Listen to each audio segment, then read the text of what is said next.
और देखिए अहम खबर है, बड़े मुस्लिम देशों के नेताओं के साथ आज डोनाल्ड ट्रंप की बैठक भी होने जा रही है। भारतीय समय के मुताबिक आज रात 12:30 बजे न्यूयॉर्क में मुस्लिम देशों के नेताओं से डोनाल्ड ट्रंप मिलेंगे। बैठक में सऊदी अरब, तुर्की, यूएई, मिस्र और जॉर्डन के नेता शामिल होंगे। ट्रंप से गाजा के मुद्दे पर बातचीत होगी, यानी फिलिस्तीन को जिस तरह से मान्यता दी गई है, अमेरिका इजराइल अलग थलग पड़ते हुए नजर आ रहे हैं, यूरोप का रुख बिल्कुल जुदा नजर आ रहा है। आज की ये मीटिंग ऐसे वक्त में बहुत महत्वपूर्ण हो गई। हालांकि गाजा पर घमासान और न्यूयॉर्क में होने वाली बड़ी बैठक के बारे में ही अब एक इंफॉर्मेशन आपके सामने, जहां बैठक में ट्रंप गाजा में शांति का प्रस्ताव पेश करेंगे और युद्ध के बाद गाजा पर शासन पर हो बातचीत। हालांकि यूएस चाहता है कि मुस्लिम देश गाजा में सेना भेजने पर सहमति हो। मुस्लिम देश 2 राष्ट्र सिद्धांत से समाधान चाहते हैं।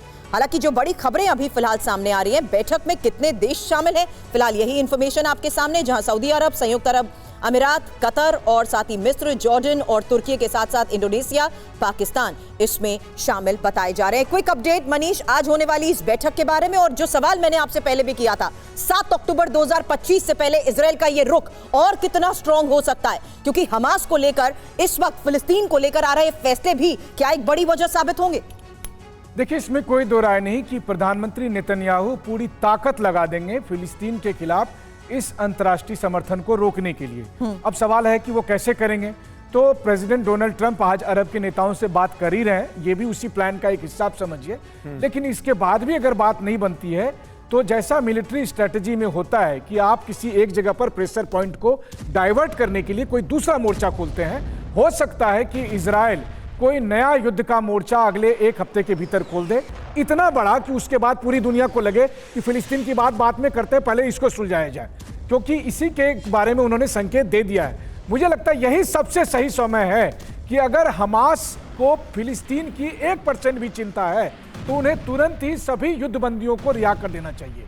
इससे यह होगा कि अंतर्राष्ट्रीय समुदाय का समर्थन कंटिन्यू फिलिस्तीन के लिए रहेगा।